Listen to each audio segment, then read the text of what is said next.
You're a Democratic politician. I'm sorry, that's a terrible thing to do. But imagine for a second, you're Hillary Clinton.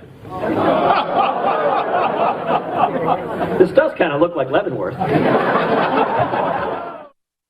Ted Cruz joking about Hillary Clinton going to federal prison at the infamous Leavenworth, Kansas federal penitentiary. I believe that's only for male inmates. But all jokes aside, some still think Hillary Clinton could get indicted over her emails while at the State Department. Still, the latest Quinnipiac poll shows Clinton beating just about all the GOP rivals in a head-to-head matchup. So what gives? For more on this now, we're joined by the former editor-in-chief of the New York Times Magazine, Ed Klein. Ed is also the author of the book, Unlikable, The Problem with Hillary. Ed, thanks for being with us. Thank you. All right, so why isn't Hillary Clinton matching up very well, or is matching up well with the GOP candidates? Why are they not matching up well against her, I should say? Well, you know, the polls change from month to month. The last polls before this one showed the Republicans beating Hillary. Now Hillary's beating the Republicans. I don't think it means very much at this stage of the game. I think, as many people have said, including others on your show, name recognition at this point seems to be more important than anything else. Hillary's got a lot of baggage, and when the Republicans finally settle down, I think they're going to give her a good run for the money. All right, you just wrote a column. Out of all the Republican presidential candidates, you think Marco Rubio has the best shot of beating Hillary Clinton. A lot of other folks have said this as well. Why do you say so? Well, there's several reasons. And this doesn't mean that I personally want Rubio to be the nominee. It's the person I think has the best shot at beating Hillary. And that's because he's young and she's old. He represents generational change. She represents, some people say the 1990s. I would say she represents the 1960s. And most important of all, he is Hispanic.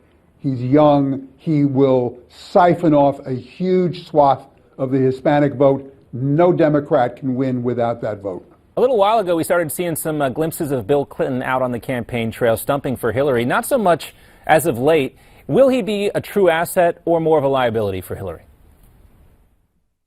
Well, I think he could be a big asset for her. But the problem is, and this has not been reported except in my book, Unlikable, Bill Clinton is not a well man. He doesn't have the energy and the vitality and even the fire in the belly that he used to have.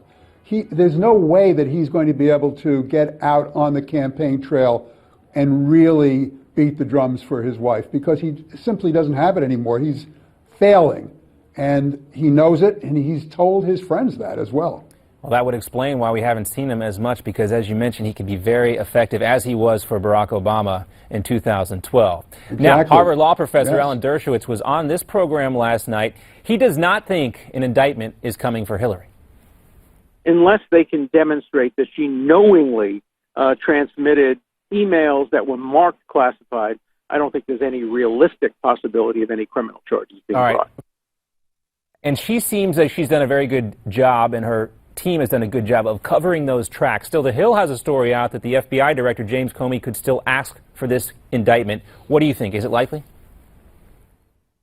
Well, nobody knows, of course, and we're all guessing, but because none of us is sitting down with James Comey and finding out exactly what they've found out so far. But if I had to guess, I would say that the FBI is going to refer to the Justice Department that Hillary be indicted on several counts, including lying to the FBI.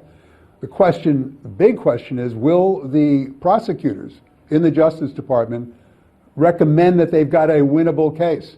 I think they probably will. I foresee, and this is a guess, that Hillary will run as the indicted nominee, that she will not step down even if indicted. Wow. Because Hillary doesn't step down. Hillary fights. Hillary was the big fighter during her husband's impeachment trial. So this is going to be a historic moment if, in fact, the Democratic nominee is under indictment. I covered a lot of government corruption as a local news reporter. One thing I learned, you never lie to the FBI because they take it personally. Now, there's some new reports that Hillary Clinton recently stopped using her maiden name, Rodham. The New York Times stopped using it as well. Why did she do that after decades of being Hillary Rodham Clinton? Only about 20 seconds left, Ed. You know, she continues to try to reinvent herself every, 3 weeks or so? Hairstyle, name, dress, it's all part of the same thing. There is no there. There is no Hillary Rodham Clinton. There is some confection that she puts forward. People like Clinton, just not Hillary Clinton, I guess. Ed Klein, thanks so much for being with us. Always great to see you. Again, the book, Unlikable, The Problem with Hillary. And to read more of Ed's blog, you can go to edwardklein.com. We want to hear from you. Send us your comments at newsmaxtv.com/comments and stay with us. When we come back, is Obama risking a nuclear war with Russia because of his strategy with Syria and Turkey? Former Pentagon spokesman J.D. Gordon joins us next.